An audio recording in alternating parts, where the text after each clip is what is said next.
We are discussing the last time homework first. तो उसके अंदर हम +2 क्यू और क्यू की जो आपको ड्राइंग दी थी ना, उसके अंदर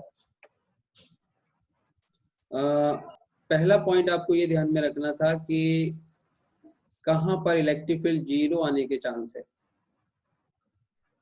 तो इसके मिडल से राइट साइड पे या मिडल से लेफ्ट साइड पे, पहला पॉइंट तो ये डिसाइड करना था।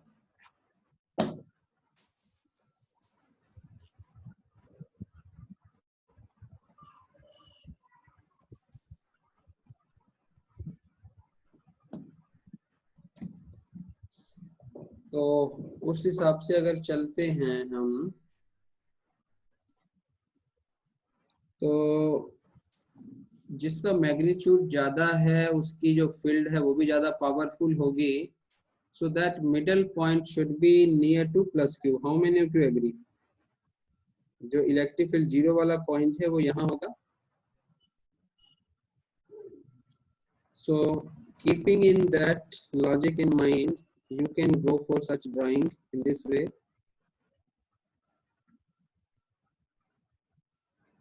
ठीक है, आप ऐसे ट्राई कर सकते थे।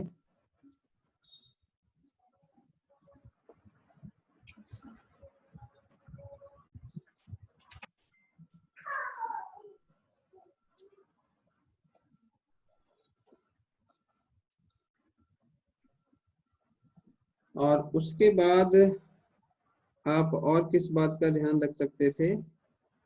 इस मैग्नीट्यूड का। तो इस मैग्नीट्यूड में इसकी फील्ड लाइनें आपको इससे डबल दिखा देनी थी। ठीक है, तो इस तरीके से थोड़ा सा जो एग्जामिनर है उसको क्लियर हो जाएगा कि आपके दिमाग में क्या है रिगार्डिंग दिस टॉपिक। तो इस हिसाब से ऐसे क्वेश्चन अटेम्प्ट हो सकते हैं। So fine, all of you got the idea, just raise your hand.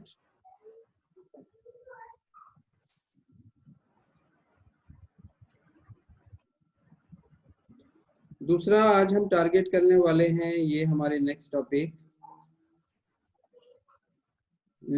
First we will see the difference between uniform electric field and non uniform electric field। उसके बाद torque and the potential energy करेंगे।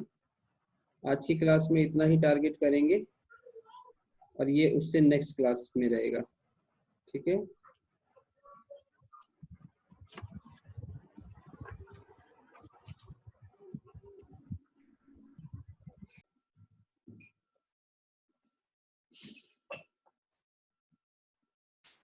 तो uniform electric field हमने ऐसे दिखा दिया, इनके बीच में स्पेस को बराबर रख के। अब हम जा रहे हैं define non uniform electric field. A place or space where value of electric field varies point to point and it is not constant. Simply it is not constant. तो इस तरीके की सिचुएशन को आप कैसे रिप्रेजेंट कर पाएंगे? ध्यान देना।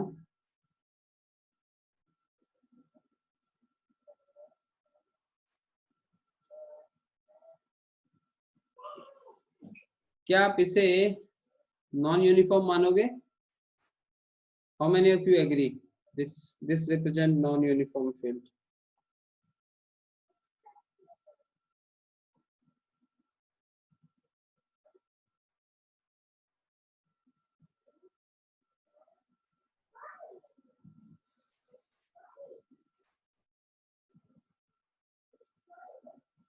तो अब आगे से जैसे ही हम कोई डेरिवेशन करेंगे, कोई केस करेंगे और वहां पे अगर मैं नाम लेता हूं यूनिफॉर्म इलेक्ट्रिक फील्ड का, मैं अगर नाम लेता हूं तो आपके दिमाग में एकदम से पिक्चर ये वाली क्रिएट हो जानी चाहिए ठीक है, और जब नॉन यूनिफॉर्म का नाम लेंगे तो पिक्चर नीचे वाली क्रिएट होनी चाहिए। ठीक हो गया? Okay fine. तो अब हम बढ़ेंगे डाइपोल से रिलेटेड एक डेरिवेशन हमें करनी है।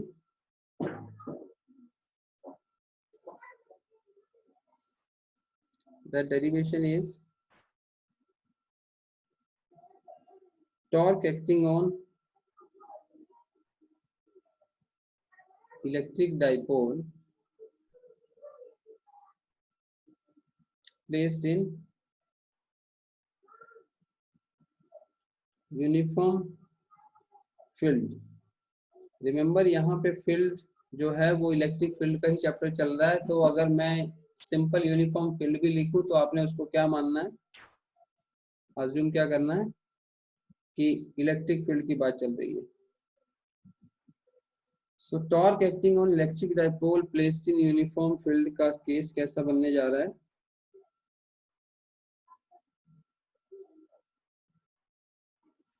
ये हमने दिखा दी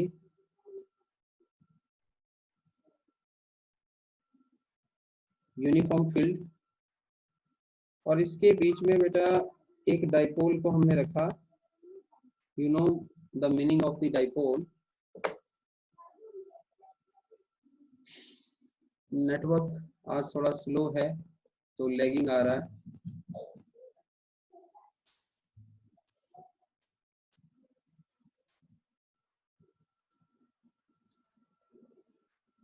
तो इस तरीके से इलेक्ट्रिक फील्ड दिखा दी हमने यूनिफॉर्म दिखा के, और उस पे एक डाइपोल ले लिया। जैसे ही मैंने डाइपोल बनाया, then you know what will be the direction of the dipole moment here. So this is direction of the dipole moment, and this vector is making how much angle with the electric field lines? Theta. So we will say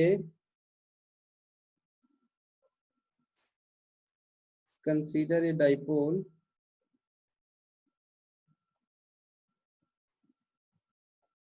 at some angle theta with electric field.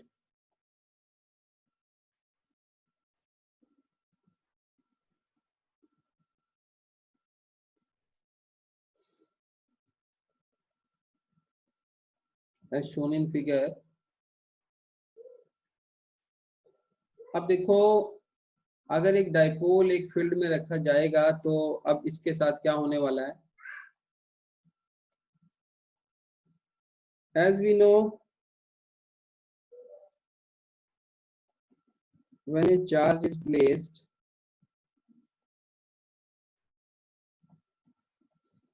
inside electric field,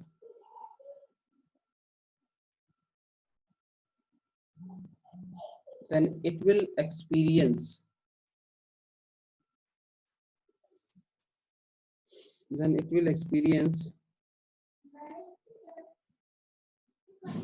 an electric force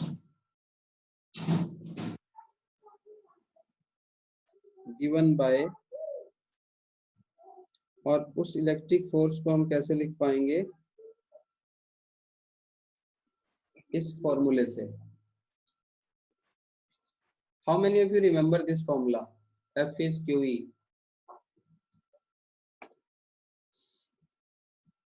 इसको Q not E भी लिख सकते हैं और इसको Q भी लिख सकते हैं, रिमेंबर। ठीक है ना? ये जो पोजीशन है Q, ये बेसिकली क्या है? ये the charge which can experience force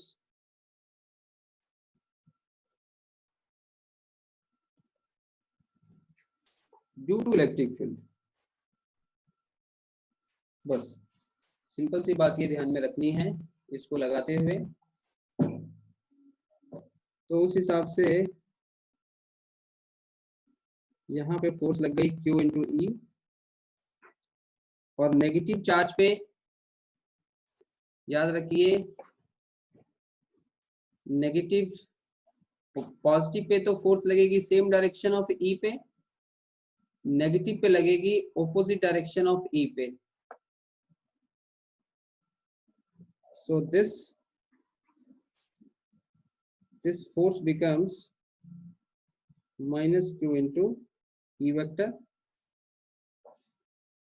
So you can see they have a equal and opposite direction, and due to this there will be a turning effect of this dipole system, and due to this turning effect of this dipole system we can calculate acting torque here. अगर ये system अगर बेटा ये rotate कर पा रहा है तो डेफिनेटली इस पे टॉर्क लग रहा है ना, उसकी वजह से ही तो ये रोटेट कर रहा है। तो अगर लग रहा है तो हम कैलकुलेट कर सकते हैं। ओके, उसको निकालने जा रहे हैं। So therefore the acting torque can be calculated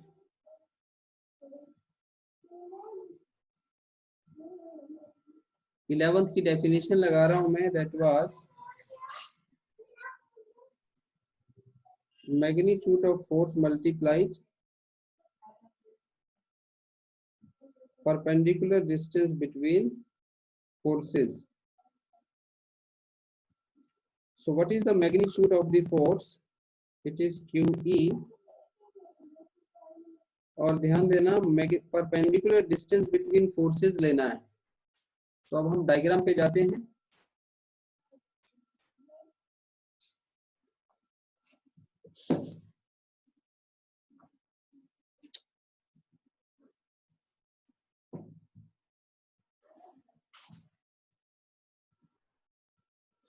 आप देख पा रहे हो ये फोर्सेस एक इस तरफ है राइट साइड पे, एक है लेफ्ट साइड पे, तो इनके बीच में परपेंडिकुलर डिस्टेंस क्या हो जाएगा?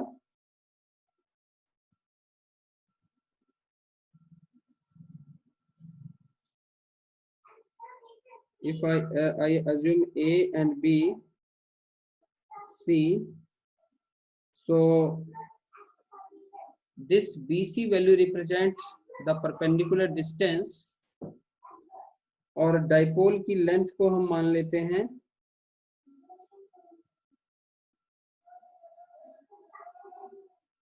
To a. So if this is 2a, this is theta, तो आप BC बता सकते हो मुझे कितना होना चाहिए?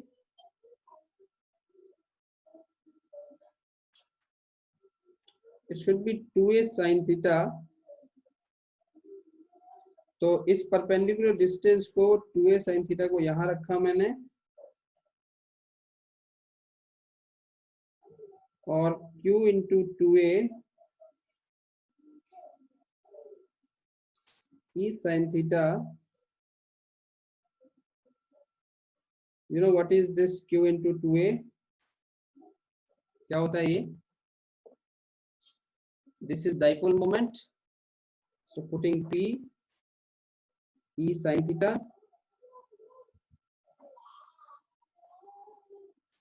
so this is your torque expression P E sin theta. Make it equation 1.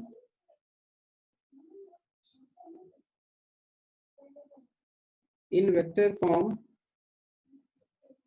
the torque can be represented as the cross product between dipole moment and electric field vector. So this is vector form. इसका फायदा क्या रहेगा?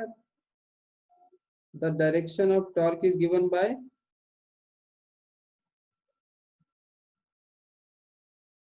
using cross product rule. किसके बीच में? P and E में आपको लगाना है, ठीक है? तो उस हिसाब से स्पेशल केसेस आप वेरी सिंपली बात कर सकते हो। When torque will be maximum, very much clear. इस एक्सप्रेशन को मैक्सिमम होने के लिए साइन थीटा की वैल्यू मैक्सिमम लगानी पड़ेगी आपको, विच इज 1, और इसके लिए थीटा कितना होगा? Definitely 90 degree.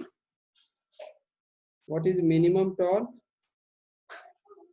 उसके लिए साइन थीटा 0, और ये आ गया 0, 0 और थीटा 180 पे भी ले सकते हो।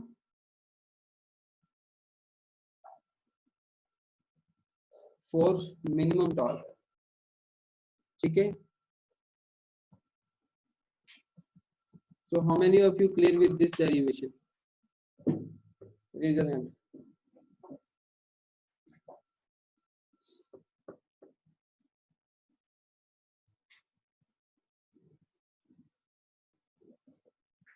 So we are moving to the next derivation related to the same concept. Derive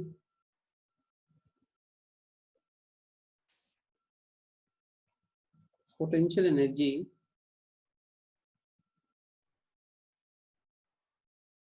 associated with dipole placed at some angle theta with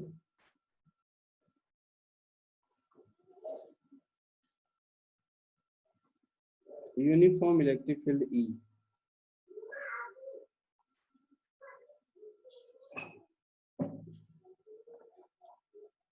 तो डिराइव पोटेंशियल एनर्जी, डेफिनेटली बेटा ये पोटेंशियल एनर्जी कौन सी होगी, अगर इलेक्ट्रिक फील्ड के साथ associated है तो ये होगी electric potential energy.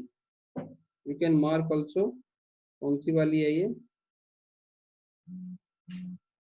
Electric potential energy है ये.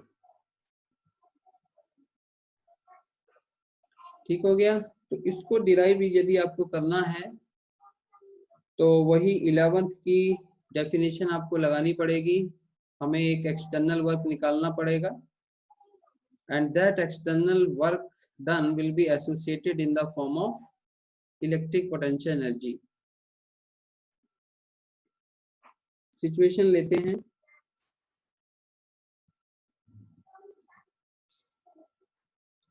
इसके अंदर मैंने फिर से एक डाइपोल ले लिया at some angle theta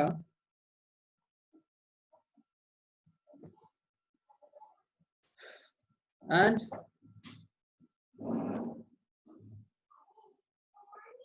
we know if this dipole is placed here तो इस पे एक टॉर्क लग रहा होगा.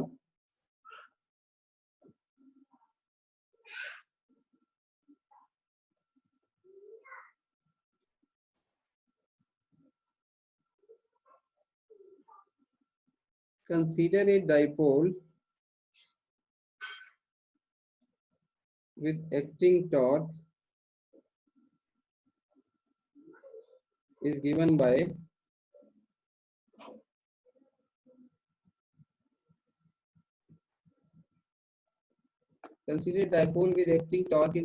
this expression. अब देखो,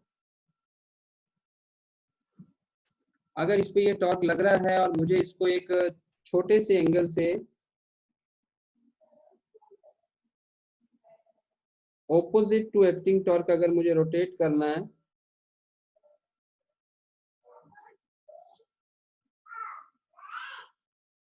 so you will agree this small angle will be d theta.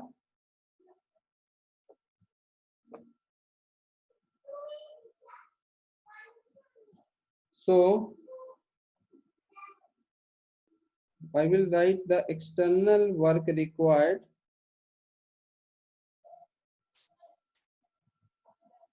to rotate a dipole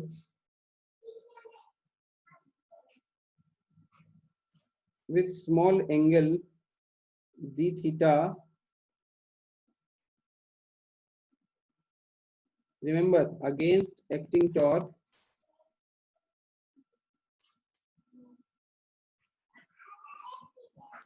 is given by. तो बेटा वो एक्सटर्नल वर्क हम कैसे लिख पाएंगे,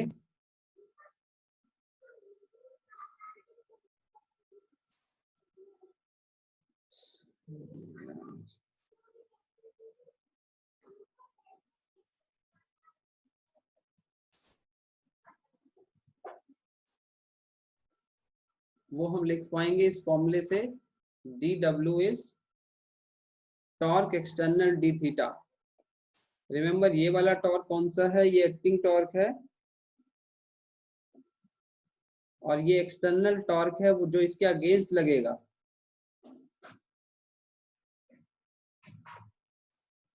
याद रखना इस डाइपोल को इधर घुमाने के लिए जो टॉर्क लगेगा वो है एक्सटर्नल, ठीक है ना। इसकी डायरेक्शन क्या हमने मानी है, anti clockwise.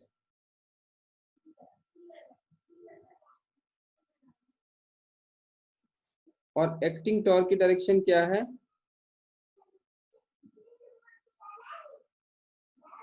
Clockwise direction.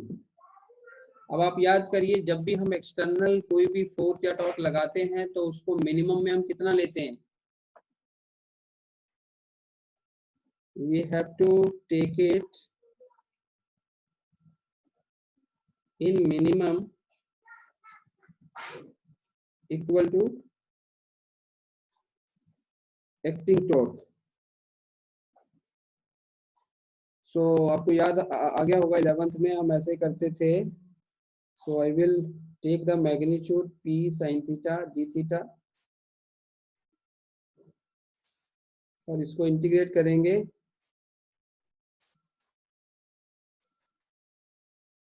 Limits के साथ, और क्या आंसर आएगा हमारे पास,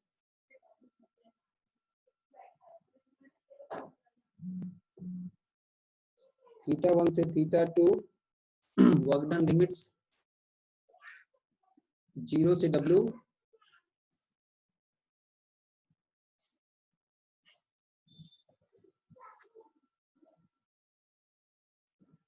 ठीक है बेटा। तो ये लिमिट एंगल की लगनी चाहिए थी। Very much clear, variable is angle, theta 1 से थीटा 2 और वर्क डन की लिमिट 0 से W। यहां तक किस किस को क्लियर है, just raise your hand.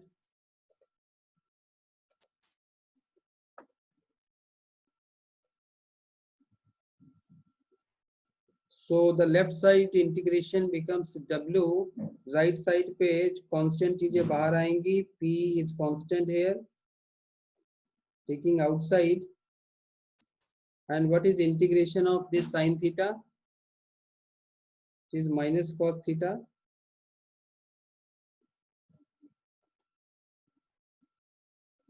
so minus को मैंने बाहर ले लिया।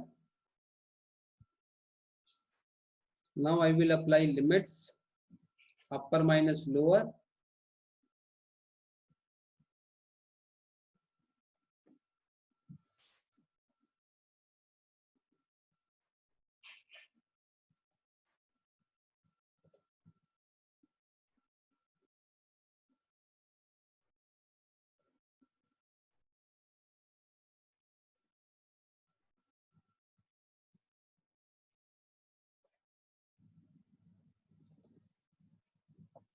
so minus P cos theta 2 से बेटा ये लिमिट्स क्लियर हैं, कैसे हमने पुट अप किया अपर minus lower.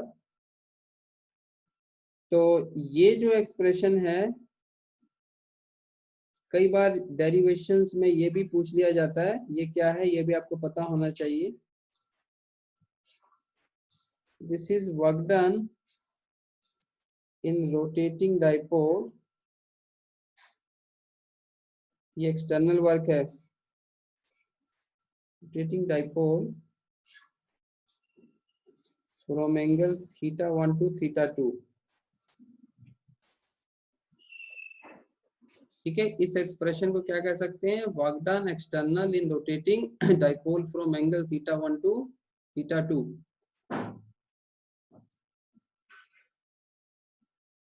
Now the special case we have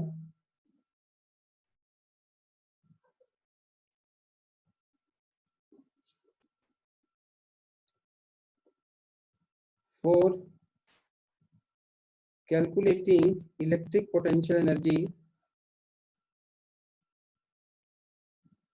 associated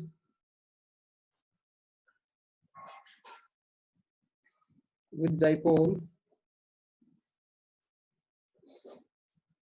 for keeping, ये बहुत इंपॉर्टेंट लाइन लिख रहा हूं ध्यान देना, for keeping dipole at some angle theta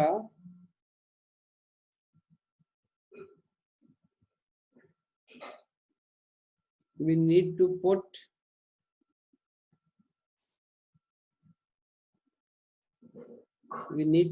or we need to take theta 1 as 90-degree position and theta 2 as equal to theta. So ऐसा हमने क्यों किया, ये सवाल जरूर आपके दिमाग में आना चाहिए। और ऐसा इसलिए हमने किया बिकॉज आप इसको सोचना, इस वाली पोजीशन पे जब डाइपोल रखा जाएगा, जैसे ये पोजीशन बन रही है ना plus Q minus Q, so this position corresponds to zero potential energy.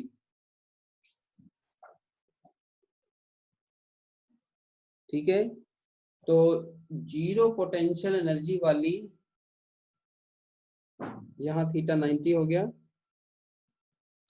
Zero potential energy वाली सिचुएशन से जब आगे आप थीटा एंगल रोटेट करेंगे तो वो जो थीटा एंगल की पोटेंशियल एनर्जी है वो इन लिमिट्स को इसके अंदर डाल के आ जाएगी। So I am putting 4, I have explain, बाकी आप सोच लेना। Putting equation 4 in 3 we get so minus PE theta 2 is theta 1 is 90 degree, so minus PE cos theta, this value is 0,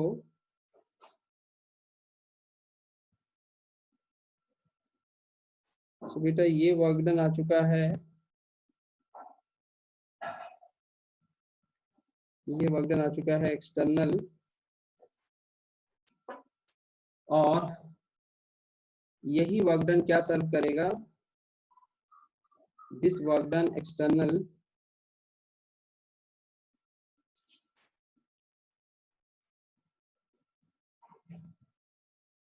this work done external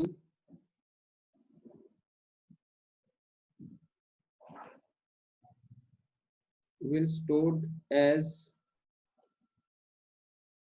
in the form of its electric potential energy. Therefore we put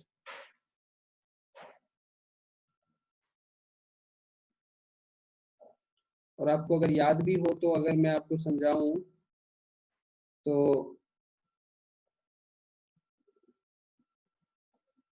और ज्यादा better clear होगा। By +1 definition from chapter 5 work energy, if you remember work external is equal to change in potential energy. How many of you remember this? जल्दी बताओ, work external को change in potential energy हम कहते थे। So this change in potential energy is means final minus initial,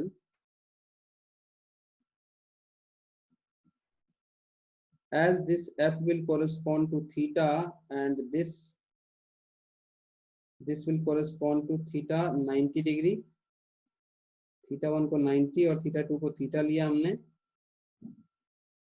ये u बन गया और ये 0 बन गया। So this is the answer we have, minus PE cos theta। ठीक है बेटा, so this is the final answer we have। आपके लिए होमवर्क ये है कि u मिनिमम कब होगा और u मैक्सिमम कब होगा, ये आपने सोचना है और करना है। ठीक है, और कोई डाउट होगा तो नेक्स्ट क्लास में पूछ लेना। ओके, कौन कौन समझ गए?